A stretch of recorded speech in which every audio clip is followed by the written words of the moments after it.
Imana ikakubwira ngo mwana wanjye nzabana nawe, ukagera mu gihe cyo kubona Imana icecetse, ntugatakaze ibyiringiro, gikomeza usimbaraye ku cyo Imana yakubwiye. Agasa nkaho dusinziranye, hari igihe tugera mu gihe agasa nkaho turetse, ariko imirimo n'ibitangaza biba bigikoreka. Tubonye imirimo n'ibitangaza Yesu yakoze nyuma yo kubyuka, nyuma yo kuba akangutse. Yatasha abadayimoni, yirukanye abarozi, abari barwaye barakize. Yesu aracyakora, habeho n'ahacecetse, imbaraga ziracyakora.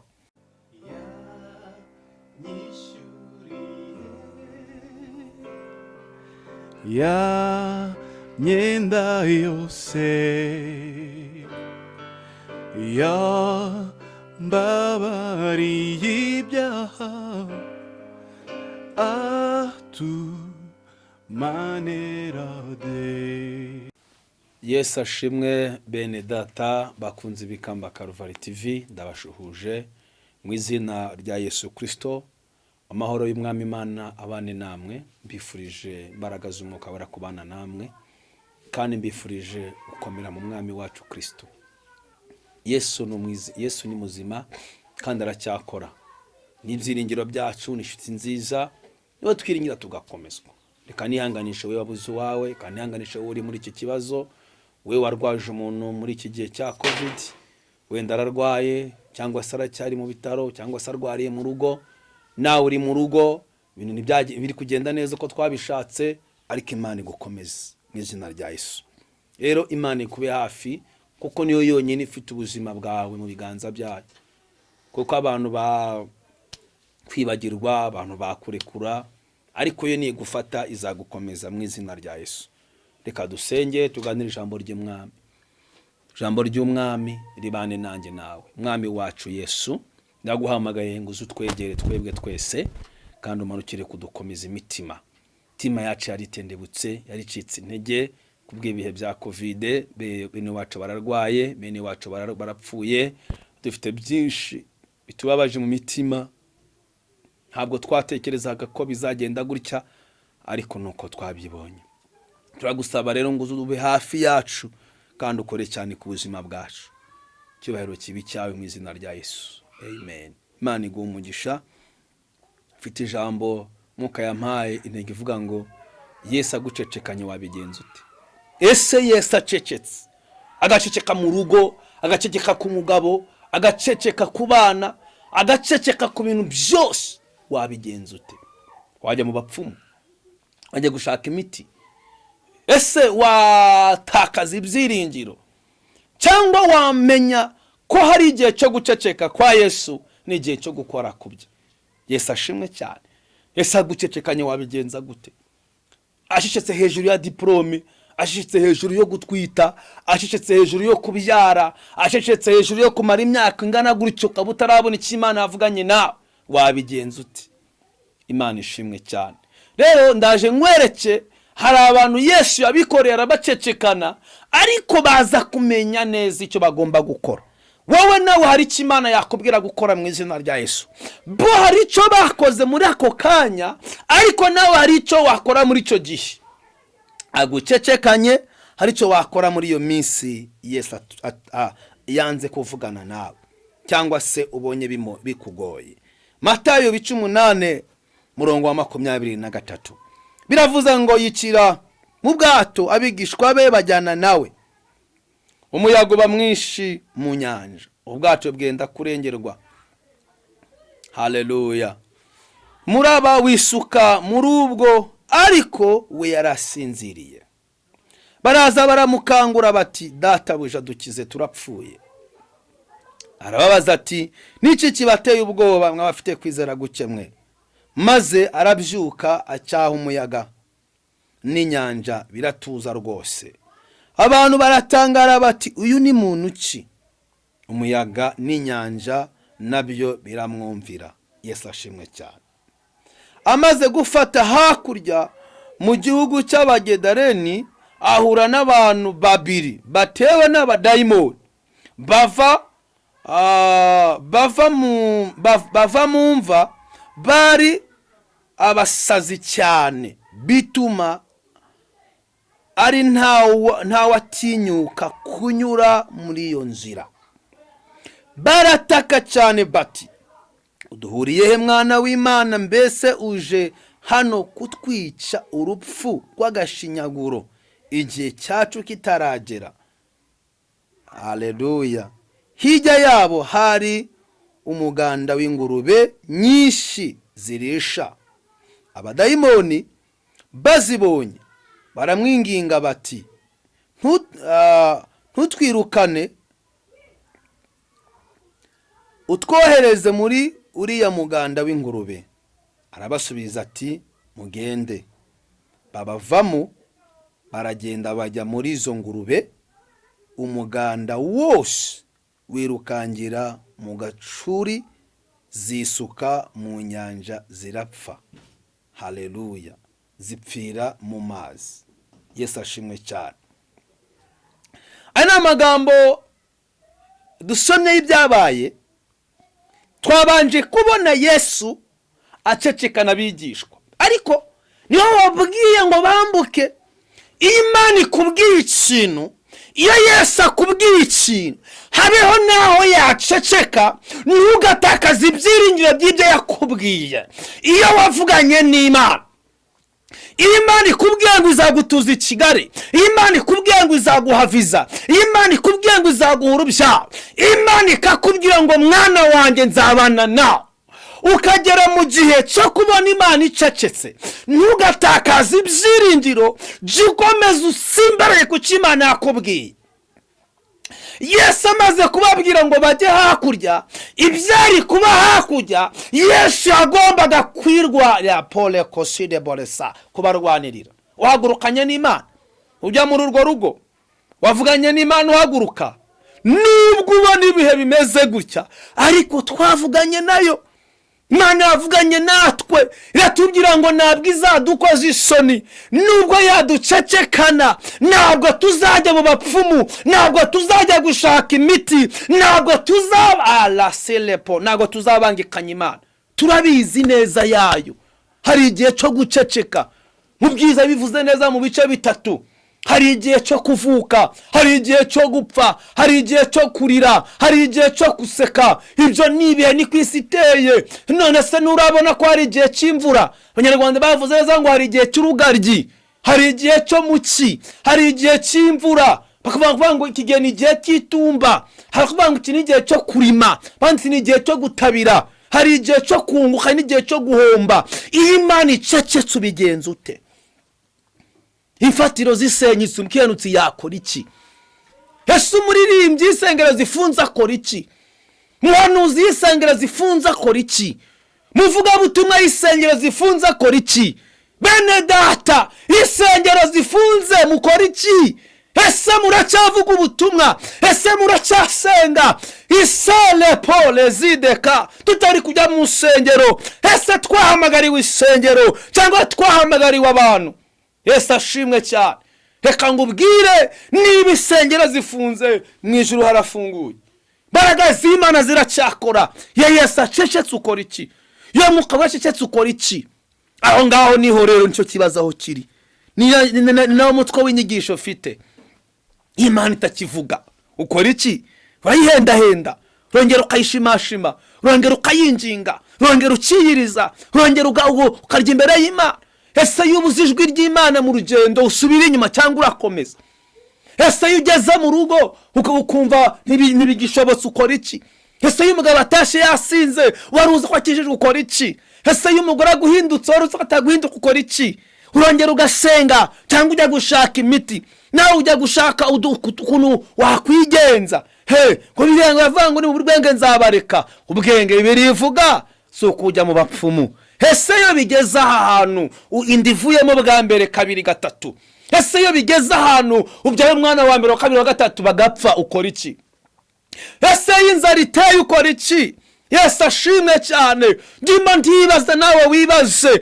Ese iyo ugeze mu kibazo ugahamagara umuntu ukabona ntakwitabye, ukora iki?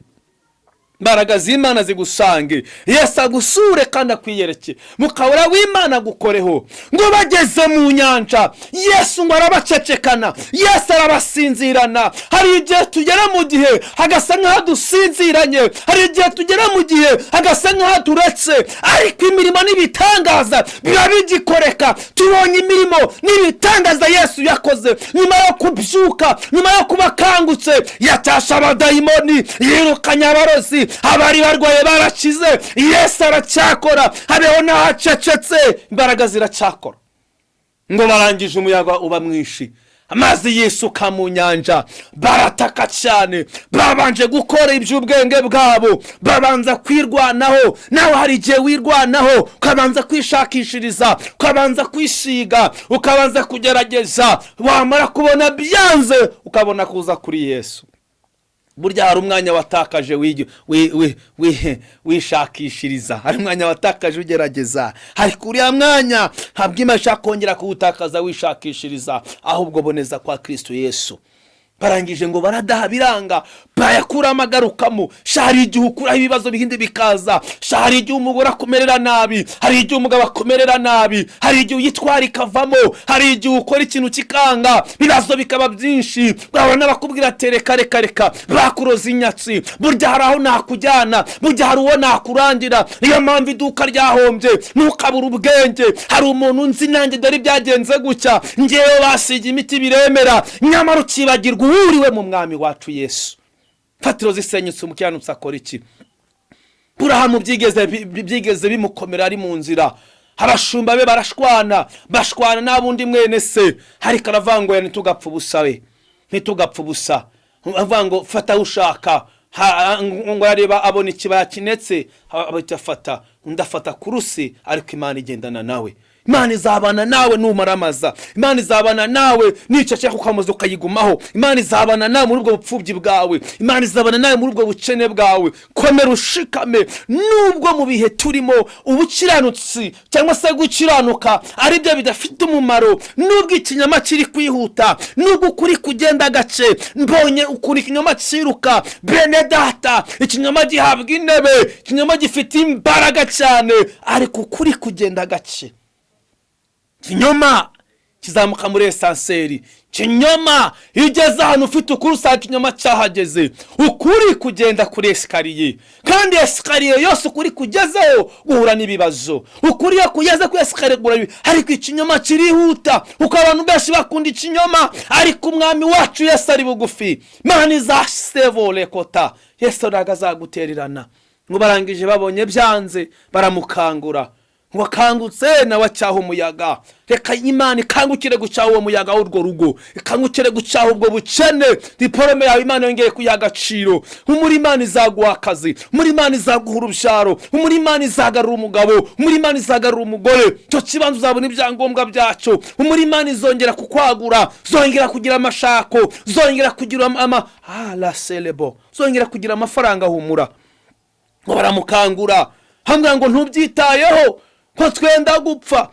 Hangije ngo arakauka cyaho umuyaga, ngo inyanja iratuza rwose. Ndagira ngo mwene data muri iki gihe cya Covid, Imana igira ibintu tujisha mu izina rya Yesu. Ntabwo uri wenyine, hari Imana uri kumwe nayo. Hari igihe umugore agushihura, hari igihe umugabo agushihura, hari igihe ubukene bugushihura, hari igihe ideni rigushihura, kumva birarangiye, ariko haracyari ibyiringiro. Imbaraga z'Imana ziracyakora. Mukiranutsi wanjye ntabwo azakorwa n'isoni. Mukiranutsi, Imana icecetse hari icyo akora, arasenga, yongera gushaka Imana, yongera guhendahenda Imana, yongera gushaka ryajwi. Imana ishimwe, yongera kugerageza kwinginga Imana.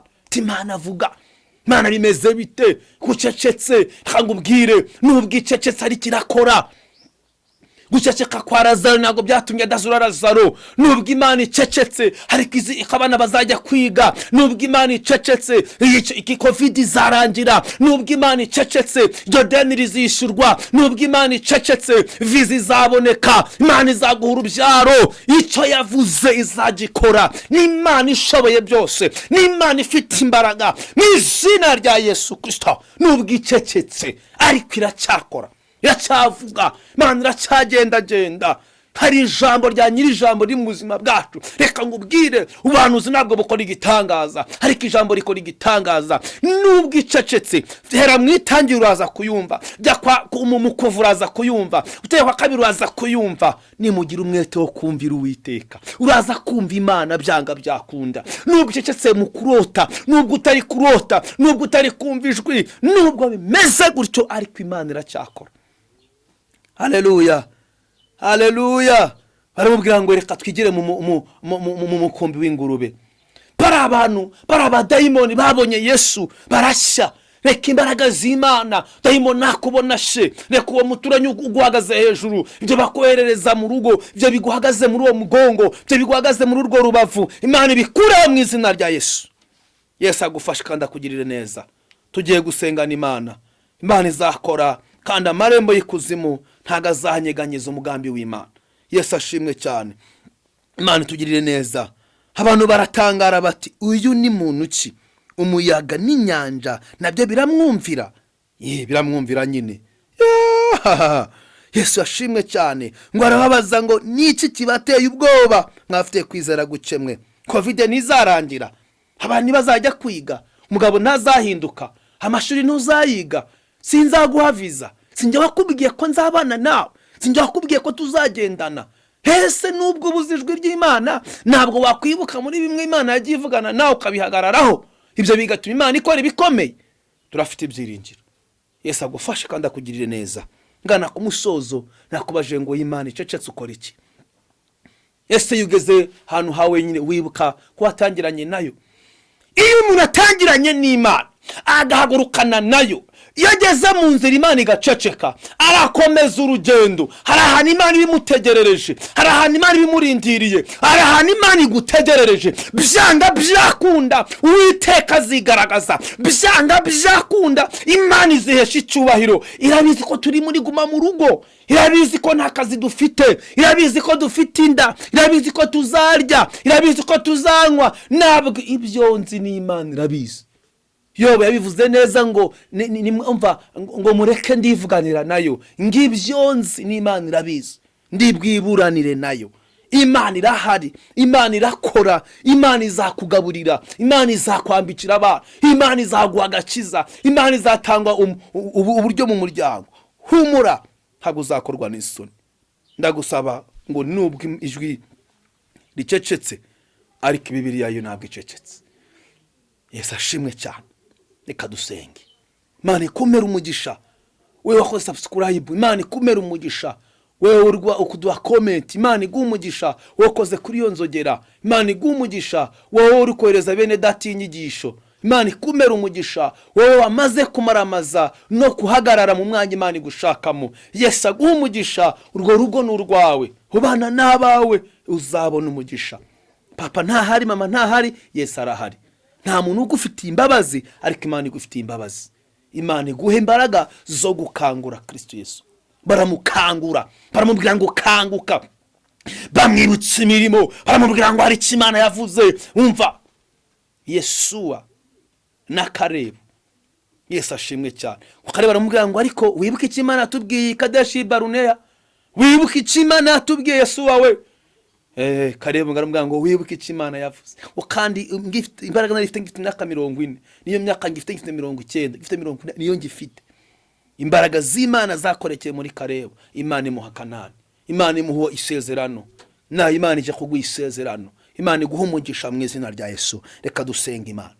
Mana yera, Mana ikiranuka, ndasenze ngo ukangura akazi k'uyu mugore, ukangura akazi k'uyu mukobwa, ukangura amashuri, uyu mwana w'imfubyi udafite umuntu umureba. Reka ukangura ubuzima bwe, reka umuhuze n'umuntu w'umumaro mu izina rya Yesu Kristo. Reka Mana, sengeye abantu bari hirya no hino, abo muri diaspora ndabasengeye.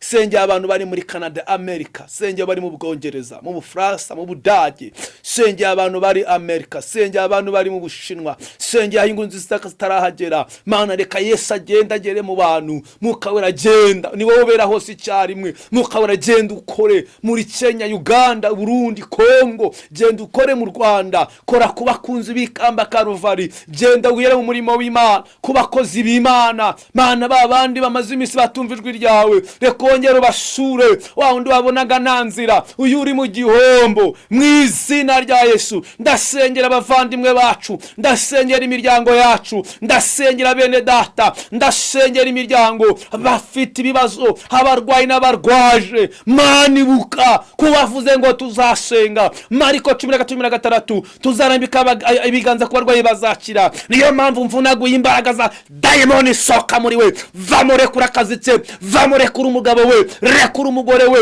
rekura abana be, rekura iterambere mu izina rya Yesu. Hamagaye bubyutse mu rugo rwawe, hamagaye imbaraga murako muri cyo kibyimba, muri ryo tako, imbaraga zimana muri uwo mugongo, talaselebo, imbaraga zimana kuri uwo mutwe. Ndirukana uwo mwuka gutsikamira, akira kubyara, akira iterambere, akira amahoro, akira kugubwa neza, akira gakiza. Lesile toko sileba, yavuganye nawe niyo kwizerwa. Uwo muyaga, iyo nyanja niceceke mu izina rya Yesu, niceceke. Palasilebo, imbaraga z'Imana nizigukoreho, imbaraga z'Imana nizigukize, imbaraga z'Imana nizigusure. Ukazi kawe nikongere kademare, nongere wacire visa, nongere wacire guhemburwa. Umugabo wawe nongere agira urukundo, umugabo nongere agira urukundo, abana bongere bakunde, nongere muhuze mu izina rya Yesu. Ya masengesho mu rugo aracyakora.